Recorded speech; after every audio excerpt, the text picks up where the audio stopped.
Existe um tipo de pessoa que você encontra em praticamente qualquer lugar hoje. Alguém que, à primeira vista, parece ter vencido na vida. Mora em uma casa enorme, cheia de cômodos que quase nunca vê. Tem um carro novinho parado na garagem, comprado em tantas parcelas que dá até preguiça de contar. A carteira vive abarrotada de cartões que, discretamente, lembram o preço emocional de sustentar a vida que ela mostra para o mundo. Trabalha além do limite, come fora porque não tem energia para cozinhar e tenta compensar o cansaço, comprando pequenos mimos que aliviam só por alguns minutos. Esse tipo de pessoa termina quase todos os meses do mesmo jeito, esperando ansiosamente o salário cair para conseguir respirar mais uma vez. O mundo olha para ela e diz parabéns, mas por dentro ela sabe a verdade. Sabe que vive pendurada numa imagem que impressiona, mas não liberta. É uma vida grande por fora e apertada por dentro. Mas existe outro tipo de pessoa, um tipo mais raro, quase silencioso. Alguém que mora numa casa simples, dirige um carro comum, usa roupas normais e vive com menos do que muita gente da mesma idade considera aceitável. Só que essa pessoa tem algo que quase ninguém tem. Ela não acorda com medo de perder tudo. As contas dela são leves, a mente é leve e o dia parece ter mais horas. Depois do trabalho ainda sobra tempo. Tempo para aprender algo novo, tempo para construir um projeto pequeno, tempo para simplesmente existir sem se sentir culpada. Ela tem menos coisas, mas tem mais vida dentro delas. No fim das contas, a pergunta nunca foi quem aparenta riqueza. A pergunta certa é: quem é realmente livre? Talvez o problema nunca tenha sido quanto você ganha. Talvez o verdadeiro problema seja terem te ensinado a desejar uma vida cara demais para alguém que ainda está tentando descobrir quem realmente é. Henry David Thoreau entendeu isso séculos antes da ambição virar espetáculo. Ele não foi um rebelde romântico que decidiu morar numa cabana para parecer diferente. Não foi um excêntrico tentando provar superioridade moral. Ele simplesmente fez algo que quase ninguém faz. Sentou, pensou e fez uma pergunta brutal. Quais desses custos me dão liberdade e quais só me vendem a ilusão dela? Essa era a questão que guiava o pensamento dele. Para Thoreau, uma pessoa é rica na proporção do que consegue abandonar sem sentir que perdeu a si mesma. É uma ideia estranha para um mundo obcecado em melhorar tudo o tempo inteiro, como se a vida fosse uma longa competição de upgrades. Mas essa ideia te força a encarar algo simples. Talvez riqueza não seja acumular. Talvez seja reduzir. Vão te ensinar o mantra viva dentro das suas possibilidades. Mas ninguém te diz que a verdadeira força está em viver abaixo delas. Viva livre e acima das expectativas que te pressionam a interpretar um personagem que nunca encaixa perfeitamente. Porque no momento em que você para de gastar para sustentar a imagem que os outros esperam, sua vida finalmente volta para as suas mãos. A maioria das pessoas nem percebe a armadilha porque ela nunca parece uma armadilha. Parece progresso, parece evolução, parece sucesso. Um imóvel maior, um carro melhor, um bairro mais caro. Cada nova conquista parece um passo para frente, até o dia em que você percebe que está carregando uma vida grande demais para sua paz. O mundo te incentiva a subir degrau por degrau, compra por compra. E você vai acreditando que isso é normal, que é assim mesmo, que você merece. Só que cada avanço desse vem com um preço escondido. Todo ser humano carrega um número invisível, menos a quantia mínima que precisa ganhar por mês para não desmoronar. Esse número cresce com cada nova assinatura, cada parcela, cada hábito, cada só. Dessa vez, esse número vira a taxa de consumo da sua existência. E quanto maior ele fica, menor é a sua liberdade para se afastar do que te adoece. Parece estabilidade, mas muitas vezes você está apenas decorando a própria gaiola, tornando-a confortável o bastante para ignorar que continua sendo uma prisão. Depois vem o custo psicológico. Não importa quanto você ganhe, parece que sempre tem alguém indo mais rápido. Amigos, vizinhos, desconhecidos na internet, todo mundo melhorando de vida.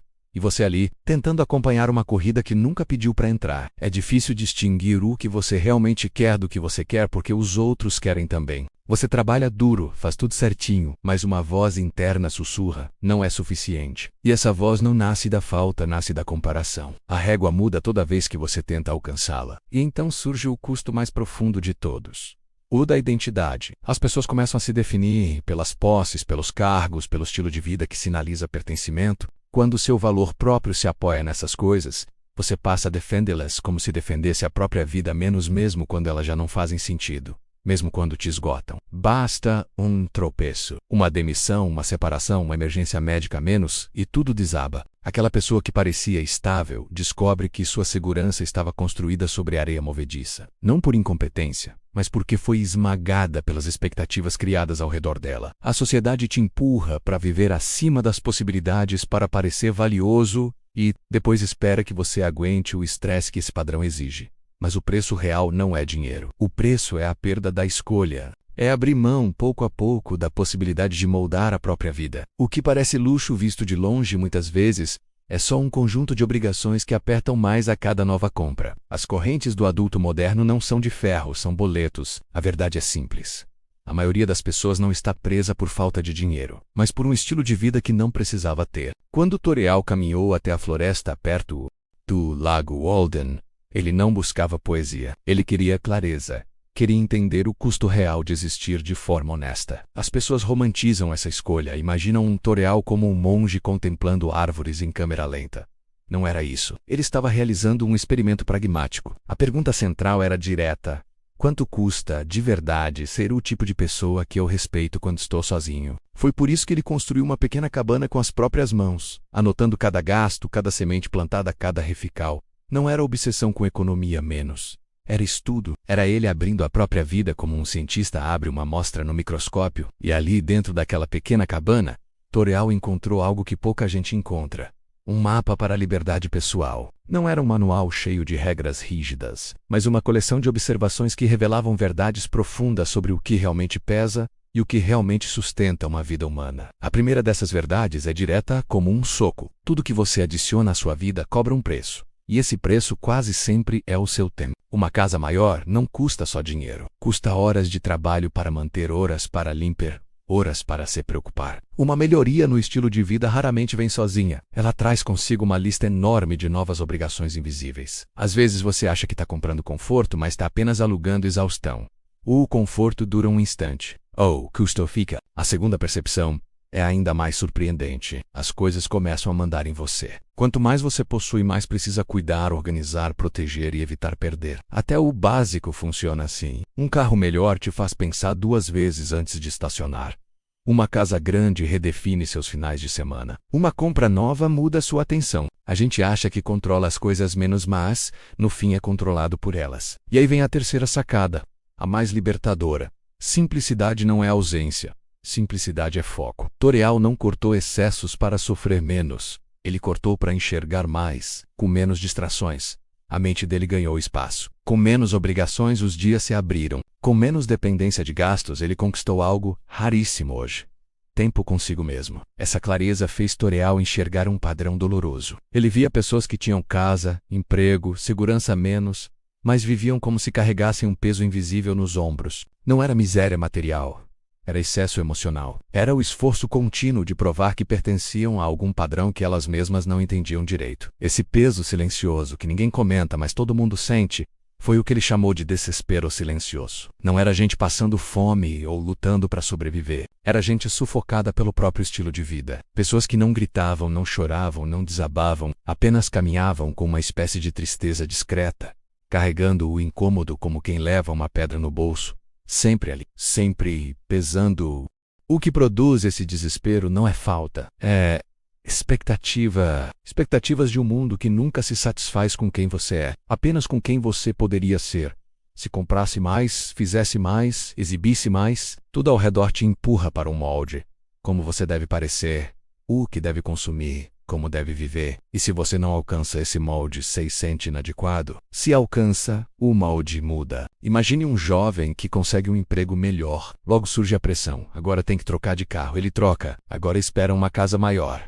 Ele muda. Depois vem um estilo de vida inteiro que precisa acompanhar essa imagem. E ninguém pergunta se isso faz bem. Ninguém pergunta se isso deixa alguém mais sábio, mais tranquilo ou mais livre. E o motivo pelo qual as pessoas aceitam esse jogo não é ganância. É medo. Medo de parecer alguém que não evoluiu. Medo de ficar para trás. Medo de viver de forma simples e ser interpretado como fracasso. A psicologia chama isso de ansiedade de status. Essa sensação de que sua vida está sempre ficando aquém de algum padrão imaginário. É por isso que tanta gente vive uma espécie de inflação emocional. Quanto mais o mundo sobe a régua, menor sua vida parece aos seus próprios olhos. Quando sua identidade depende da imagem que os outros aprovam, você passa a proteger essa imagem como se fosse um escudo menos mesmo que ela esteja te destruindo lentamente. Quando você se acostuma a um padrão alto demais, descer um único degrau parece fracasso. Mesmo que essa queda seja justamente o que você precisa para respirar, seu ego se agarra desesperadamente à imagem que construiu. Ele prefere sustentar o personagem a admitir que aquela vida estava te quebrando. E é aqui que a maioria fica presa, defendendo um estilo de vida que no fundo já deixou de fazer sentido há muito tempo. Foi isso que tornou a escolha editorial tão radical. Ele não fugiu para longe para se esconder da sociedade. Ele fez sua experiência exatamente onde todo mundo o conhecia. No mesmo lugar onde seria julgado, mal interpretado ou visto como alguém que está indo para trás. Ele escolheu parecer menor aos olhos dos outros para se tornar maior aos seus próprios olhos. Isso é viver acima das expectativas, não abaixo. Porque força de verdade não vem de exibir riqueza. Vem de abrir mão do que te controla. A vida extravagante nunca tornou ninguém mais resistente, só mais dependente. Ela cria uma armadura brilhante por fora e completamente frágil por dentro. A verdadeira resiliência aparece quando você começa a soltar tudo que não é essencial e ainda assim continua firme. Toriel entendeu que, se você não tem coragem de decepcionar o olhar alheio, também não terá coragem de viver de forma honesta diante de si mesmo. O mundo moderno, porém, deturpou esse princípio. Hoje, viver abaixo das próprias possibilidades parece sinal de fracasso menos. Mas isso só porque quase ninguém entende o que é poder. Poder real não é exibir dinheiro. Poder real é poder se afastar de qualquer coisa que tente te controlar. E nada controla mais alguém do que um estilo de vida que custa mais liberdade do que a pessoa consegue pagar. Quando você reduz seus gastos, você não perde. Você ganha espaço, ganha ar. Ganha capacidade de escolher suas batalhas, ganha silêncio interno, e esse espaço traz 4 poderes que a maioria das pessoas nunca experimenta. O primeiro poder é o poder de dizer não. A maior parte das pessoas não pode recusar nada, não pode recusar o chefe, a família, o cliente, as demandas que sugam energia, porque a vida que construíram depende de cada centavo e qualquer não vira ameaça. Com uma vida pesada, não existe margem para coragem. Mas quando sua vida é leve, sua voz fica forte. Você consegue recusar o que te destrói. O segundo poder é a capacidade de mudar o jogo. Quem vive no limite financeiro não consegue arriscar nada. Não pode recomeçar, não pode explorar, não pode testar caminhos novos. Está preso à própria rotina porque um único desvio pode derrubar tudo. Já quem vive abaixo das possibilidades ganha pista para decolar. Pode aprender algo novo, pode sair de um ambiente tóxico, pode começar pequeno para crescer enorme depois. O terceiro poder é o que Toriel chamaria de alavancagem silenciosa. Não é aquela alavancagem exibida nas redes sociais. É a que cresce na sombra, enquanto os outros gastam energia tentando manter aparências. É o tipo de poder que se constrói devagar. Conhecimento, hábitos, habilidade, relações genuínas. Pessoas subestimam quem parece simples, e muitas vezes é justamente essa pessoa que está edificando algo sólido. E o quarto poder é o mais raro de todos. O poder de ter um padrão interior. A maioria vive guiada por expectativas externas. Busca aprovação, busca símbolos, busca validação. Mas quando você escolhe uma vida mais leve, mesmo podendo ter uma vida cheia de excessos, algo dentro de você muda. Você deixa de se medir pelos olhos dos outros e começa a se medir por si mesmo. Criar um padrão interior é como erguer um escudo invisível. Ele te protege contra o julgamento alheio, contra a comparação constante, contra a ansiedade de provar valor para qualquer pessoa que passe pela sua vida. Com esse padrão interno, você consegue entrar em qualquer ambiente sem precisar impressionar. Consegue tomar decisões sem pedir permissão a essa plateia imaginária que vive dentro da cabeça. Essa forma de viver não tem nada a ver com pureza moral ou isolamento do mundo. Não é sobre fugir da sociedade, e sim sobre se libertar do teatro social que te cansa. É uma forma de poder, um poder calmo, silencioso, estável. O tipo de força que só nasce quando você deixa de precisar das mesmas coisas que todos perseguem apenas para se sentirem suficientes. Uma pessoa que vive abaixo das próprias possibilidades, mas com padrões elevados, se torna algo raro, alguém inquebrável. Não porque seja durona, mas porque não tem nada a perder do que realmente importa. Ela não se vende, e quem não se vende, não se quebra. É como uma lâmina guardada dentro da própria serenidade, discreta, mas afiada. Viver assim não é sobre ter pouco, é sobre ter o essencial. É sobre recuperar partes suas que o consumo rouba sem que você perceba. É sobre gastar energia com o que constrói, não com o que impressiona. E como qualquer arte verdadeira, essa mudança começa no concreto, no simples. No honesto, exatamente como Toriel fez com as próprias mãos. Ele não criou suas ideias distante da vida real. Ele testou cada uma com o próprio tempo, o próprio corpo, o próprio esforço. Quem quer a mesma liberdade precisa fazer o mesmo. Trazer a teoria para o cotidiano, para as escolhas pequenas que sustentam as grandes. Por isso, existem 4 camadas de prática. Não são mandamentos, naus, no dogmas, são caminhos. A primeira camada é entender o custo de ser você, não o custo de sustentar uma imagem, não o custo de acompanhar pessoas que nem pensam em você, o custo de ser alguém que busca paz, dignidade e um futuro que não dependa de aplauso. Pegue um papel e faça como ele fazia na cabana, liste tudo: moradia, comida, transporte, saúde, conexão. Quando você remove o ruído, descobre que a base da sua vida é muito mais leve do que o mundo quer te convencer. Depois, dedique os próximos 3 meses para remover uma ou 2 coisas que existem apenas para projetar uma identidade. A melhoria que nunca precisou, o hábito que só serve para parecer bem, a compra que valida um papel que você nem gosta de atuar. Observe o que acontece quando o gasto cai e o espaço interior cresce. A segunda camada é enfrentar expectativas. A maior parte do que você compra não é para você, é para a imagem que os outros têm de você. Anote 5 expectativas que te pressionam. Elas aparecem rápido. Escolha uma para desafiar de propósito. Não troque de carro. Escolha a casa menor. Recuse o evento que só existe para provar algo. Não e rebeldia é desintoxicar o ego. Se você não consegue decepcionar algumas pessoas, nunca conseguirá viver uma vida que realmente seja sua. A terceira camada é ajustar o ambiente.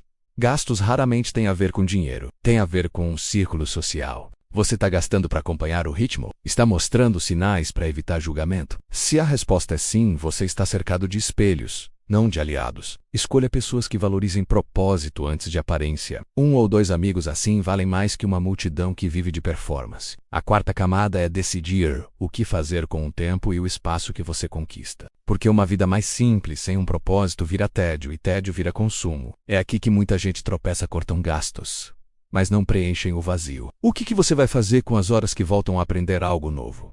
Escrever, criar, treinar, construir algo que seja só seu? Viver abaixo das possibilidades te entrega algo raro: tempo, atenção, autoestima, opções. E dessas coisas nasce tudo o que realmente transforma uma vida. Enquanto a maioria se esforça para parecer bem-sucedida para pessoas que nem reparam, você começa a construir uma vida que faz sentido para você, não para o público. Muita gente só percebe isso tarde demais. Gasta a vida inteira acumulando coisas que nunca quis, repetindo padrões que nunca questionou, esperando um dia finalmente sentir que chegou lá. Mas essa linha de chegada se move o tempo inteiro. E quando você percebe, seus melhores anos já foram trocados por objetos que não importam.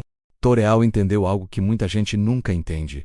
Uma vida cara te possui. Não importa quanto você ganha, não importa o quanto impressiona menos se o seu estilo de vida controla suas escolhas. Você não está vivendo, está sobrevivendo. Está apenas mantendo a existência, não moldando o seu próprio caminho. Viver abaixo das possibilidades não é viver com pouco, é viver consciente. É escolher a vida que deseja em vez da vida que esperam de você. É recusar que o mundo decida quanto sua existência deve custar. É sair da corrida por tempo suficiente para perguntar: isso me aproxima da pessoa que quero ser? Quando você solta o excesso menos a expectativa, o barulho, a pressão para performar menos, algo poderoso acontece. Você finalmente se enxerga. Não a versão montada para agradar. Não o personagem criado pelo medo. Mas o seu eu real. Aquele que busca profundidade em vez de aparência, liberdade em vez de validação. No fim, o mundo não se lembra de quem gastou mais. Se lembra de quem viveu com propósito. Das pessoas que caminharam por conta própria mesmo quando o resto duvidava. Das que não deixaram o peso das expectativas esmagar quem elas realmente eram. Então fica a última pergunta, talvez a mais importante de todas.